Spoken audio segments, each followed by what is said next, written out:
সম্মানিত অতিথিবৃন্দ, এই যে আমরা এখানে যারা আজকে একসঙ্গে ইফতারে বসেছি, আমাদের সকলের চিন্তা, আমাদের সকলের ভাবনা হয়তো একদম এক নয়।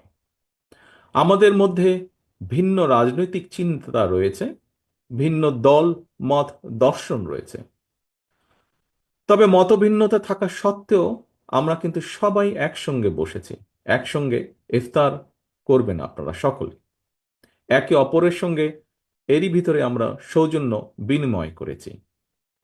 এটাই আমাদের বাংলাদেশ। এইটি আমাদের বাংলাদেশের আবহমান কালের ধর্মীয়, সামাজিক, সাংস্কৃতিক মূল্যবোধের এক অনন্য প্রতিফলন। তবে দুঃখজনকভাবে গত দেড় দশকের ফ্যাসিবাদী শাসন শোষণে দেশের শুধুমাত্র শিক্ষা ব্যবস্থা, রাজনীতি, অর্থনীতি এই সব কিছুকেই ধ্বংস করে দেয়নি, বরং বাংলাদেশের আবহমান কালের ধর্মীয়, সামাজিক, সাংস্কৃতিক মূল্যবোধকেও ধ্বংস করে দেওয়া হয়েছে। সমাজে ছড়িয়ে দেওয়া হয়েছে ঘৃণার বিষ বাষ্প, বিনষ্ট করে দেওয়া হয়েছে সামাজিক সম্প্রীতি, ভ্রাতৃত্বের বন্ধন। সম্মানিত অতিথিবৃন্দ, একটি রাষ্ট্র এবং সমাজের জনগোষ্ঠীর মধ্যে ধর্মীয়, সামাজিক সম্প্রীতি ও মূল্যবোধ যদি বিনষ্ট করে দেওয়া যায়, তখনই সমাজ ব্যবস্থা অবক্ষয়গ্রস্ত, ভঙ্গুর, নিষ্ঠুর এবং অমানবিক হয়ে ওঠে। ভঙ্গুর রাষ্ট্র এবং সমাজ ব্যবস্থা উগ্রবাদ আর চরমপন্থা বিকাশের এক উর্বর ভূমিতে পরিণত হয়। সম্মানিত আমন্ত্রিত অতিথিবৃন্দ, সাম্প্রতিক সময়ে হঠাৎ করে অতীতের মতন দেশে পুনরায় নারী ও শিশু নির্যাতন, ধর্ষণ উদ্বেগজনক হারে বেড়েছে। দেশের অর্ধেক জনগোষ্ঠী নারী। নারীদেরকে নিরাপত্তাহীন রেখে দেশকে এগিয়ে নিয়ে যাওয়া অসম্ভব।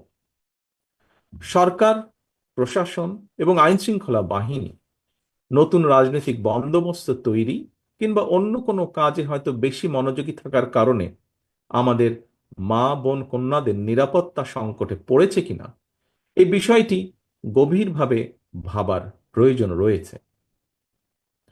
সম্মানিত অতিথিবৃন্দ, আমরা অন্তর্বর্তীকালীন সরকারের দৃষ্টি আকর্ষণ করে বলতে চাই, ধর্মীয় উগ্রবাদীদের অপতৎপরতা এবং চরমপন্থা নিয়ন্ত্রণে ব্যর্থতার পরিচয় দিলে উগ্রবাদী জনগোষ্ঠী এবং পরাজিত ফ্যাসিবাদী অপশক্তি দেশে পুনরায় গণতন্ত্রের কবর রচনা করবে। অপরদিকে গণতান্ত্রিক বিশ্বে ইমেজ সংকটে পড়তে পারে বাংলাদেশ। দেশের অসাম্প্রদায়িক গণতান্ত্রিক চরিত্র সমুন্নত রাখতে চরমপন্থা এবং ধর্মীয় উগ্রবাদী অপশক্তিকে প্রতিহত করার পাশাপাশি গণহত্যাকারী পলাতক মাফিয়া চক্রকে যে কোনো মূল্যে বিচারের সম্মুখীন করার মাধ্যমে বাংলাদেশে গণতান্ত্রিক বিধি ব্যবস্থা শক্তিশালী করাই হবে বিএনপি সহ গণতন্ত্রের পক্ষের শক্তির আগামী দিনের রাজনৈতিক বন্দোবস্ত। সম্মানিত নেতৃবৃন্দ, গণতন্ত্র, মানবাধিকার আর জনগণের ভোটের অধিকার প্রতিষ্ঠার জন্য দীর্ঘ আন্দোলন সংগ্রামের ধারাবাহিকতায় জুলাই আগস্টে বীর জনতার রক্তক্ষয়ী অভ্যুত্থানে পলাতক মাফিয়া চক্রের পতনের পর 7 মাস পার হয়েছে। দীর্ঘ দেড় দশক মাফিয়া শাসন শোষণে বিপর্যস্ত বাংলাদেশ মেরামতের জন্য 7 মাস হয়তো খুব বেশি সময় নয়। তবে আগামী দিনগুলোতে অন্তর্বর্তীকালীন সরকারের কার্যক্রম কিংবা কর্মপরিকল্পনার রূপরেখা জনগণের সামনে আরো স্পষ্ট এবং সুনির্দিষ্ট হলে জনমনে থাকা সকল সন্দেহ, সংশয়ের অবসান ঘটত। সম্মানিত উপস্থিতিবৃন্দ, শুধুমাত্র একটি জাতীয় নির্বাচন অনুষ্ঠানের জন্যই মাফিয়া সরকারের পতন ঘটেনি, এ কথা যেমন সত্য, তার চেয়েও আরো চরম সত্য হয়তো নির্বাচন, একটি সুষ্ঠু নিরপেক্ষ নির্বাচন না করার জন্যই কিন্তু মাফিয়া সরকারের নির্মম পতন হয়েছিল। সুতরাং একটি নির্বাচনকে শুধুমাত্র কোনো একটি রাজনৈতিক দলের ক্ষমতায় যাওয়া না যাওয়ার বিষয় হিসেবেই বিবেচনা করার অবকাশ নেই। প্রতিটি জাতীয় নির্বাচনে জনগণ যার যার পছন্দের প্রার্থীকে ভোট দিয়ে নির্বাচিত করার সুযোগ পান। নির্বাচিত জনপ্রতিনিধিদের দ্বারা জনপ্রতিনিধিত্বশীল সংসদ এবং সরকার গঠিত হওয়ার সুযোগ তৈরি হয়। সর্বোপরি প্রতিটি সফল ও কার্যকর নির্বাচনের মাধ্যমে রাষ্ট্র ও সরকারের সঙ্গে নাগরিকদের গণতান্ত্রিক অধিকারের চুক্তি নবায়িত হয়। রাষ্ট্রের সঙ্গে জনগণের মালিকানার সম্পর্ক গভীরতর হয়। রাষ্ট্রে জনগণের মালিকানা প্রতিষ্ঠার লক্ষ্যে বিএনপি সহ গণতন্ত্রের পক্ষের রাজনৈতিক দলগুলো জাতীয় নির্বাচন অনুষ্ঠানের বিষয় সোচ্চার। কিন্তু অন্তর্বর্তীকালীন সরকারের কোনো কোনো উপদেষ্টা, এমনকি দু একটি রাজনৈতিক দলকেও জাতীয় নির্বাচনের ব্যাপারে ইদানিং কিছুটা ভিন্ন স্বরে কথা বলতে শোনা যায়। আমরা মনে করি জনপ্রত্যাশার প্রতি শ্রদ্ধা না দেখিয়ে নতুন রাজনৈতিক বন্দোবস্তর নামে গৌণ ইস্যুকে মুখ্য করে অকারণ সময় ক্ষেপণের চেষ্টা হলে সেটি জনমনে ভুল বার্তা পৌঁছবে।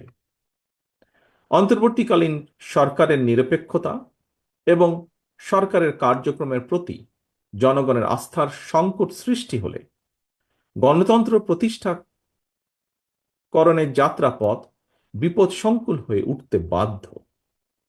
অপরদিকে এ ধরনের পরিস্থিতি শেষ পর্যন্ত পলাতক মাফিয়া চক্রের দোসরদের পুনরুত্থানের পথকেই সুগম করবে। সম্মানিত অতিথিবৃন্দ, আজকের এই ইফতার পার্টিতে বিভিন্ন গণতান্ত্রিক দলের যেসব নেতৃবৃন্দ উপস্থিত রয়েছেন, আপনাদের অনেকের সঙ্গেই পরামর্শ করেই রাষ্ট্র রাজনীতি মেরামতের লক্ষ্যে আজ থেকে প্রায় 2 বছর আগে বাংলাদেশ জাতীয়তাবাদী দল জনগণের সামনে 31 দফা সংস্কার কর্মসূচি উপস্থাপন করেছিল। 31 দফা সংস্কার কর্মসূচি নিয়ে বর্তমানে বিএনপি সারা দেশে বিভিন্ন স্তরের জনগণের সঙ্গে সংলাপ অব্যাহত রেখেছে। তবে আমরা আগেও বলেছি, আজও আপনাদের সামনে তুলে ধরতে চাই, এই 31 দফায় চূড়ান্ত নয়। এই 31 দফাতেও প্রয়োজনীয় সংযোজন বিয়োজনের সুযোগ রয়েছে। বিএনপি সহ প্রতিটি রাজনৈতিক দল মনে করে সংস্কার এবং নির্বাচন উভয়টিই প্রয়োজন।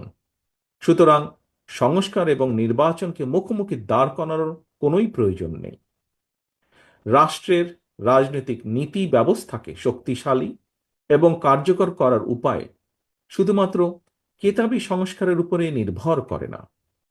রাষ্ট্রের রাজনৈতিক নীতি ব্যবস্থাপনা শক্তিশালী হয় প্রতিদিনের গণতান্ত্রিক চর্চার উপরে। বিশ্বের গণতান্ত্রিক রাজনৈতিক ব্যবস্থায় শেষ পর্যন্ত রাজনীতিবিদরাই রাষ্ট্র এবং সরকার পরিচালনা করেন। সুতরাং রাজনীতি, রাজনীতিবিদ, রাজনৈতিক প্রক্রিয়া এবং গণতান্ত্রিকামী জনগণের বিচার বুদ্ধির উপরে আস্থাহীনতার প্রয়াস শেষ পর্যন্ত গণতান্ত্রিক বিধি ব্যবস্থাকে দুর্বল এবং প্রশ্নবিদ্ধ করবে।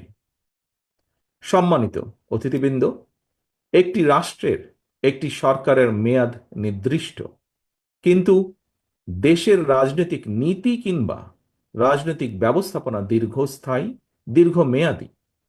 সুতরাং রাজনৈতিক প্রক্রিয়াকে শক্তিশালী এবং টেকসই কার্যকর রাখতে জনগণের রাজনৈতিক এবং অর্থনৈতিক ক্ষমতায়ন নিশ্চিত করা অত্যন্ত জরুরি। দীর্ঘ 1.5 দশক ধরে রাজনৈতিকভাবে ক্ষমতাহীন জনগণ এবার নিজেদের ভোটের অধিকার প্রয়োগের মাধ্যমে সরকার প্রতিষ্ঠা করে নিজেদের অধিকার বুঝে নিতে প্রস্তুত।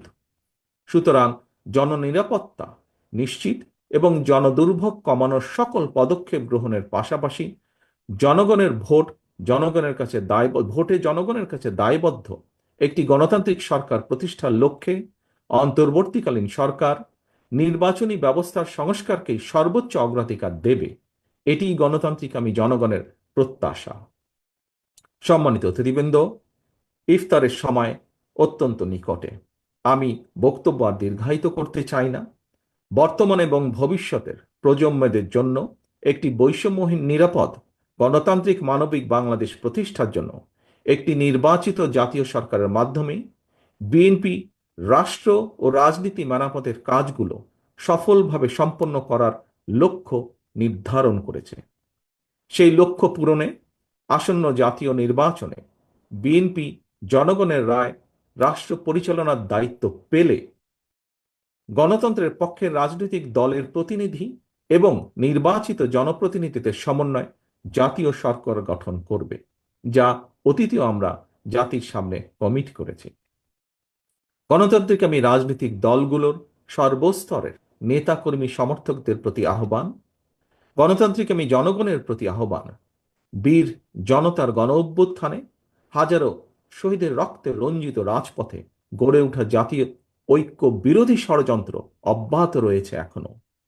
আমরা যদি সকলে ঐক্যবদ্ধ থাকি, স্বাধীনতা প্রিয় গণতান্ত্রিক জনগণ ঐক্যবদ্ধ থাকলে কোনো ষড়যন্ত্রই কোনো কাজে আসবে না ইনশাল্লাহ। সবশেষে আমি বাংলাদেশের গণতন্ত্র প্রতিষ্ঠা এবং মাফিয়া পতনের আন্দোলনে সকল শহীদ এবং আহতদের জন্য এই পবিত্র ইফতার মাহফিলে আল্লাহর রহমত কামনা করছি। পরিশেষে আজকে কষ্ট করে এখানে উপস্থিত হওয়ার জন্য আপনাদের সকলকে আবারও আন্তরিকভাবে ধন্যবাদ এবং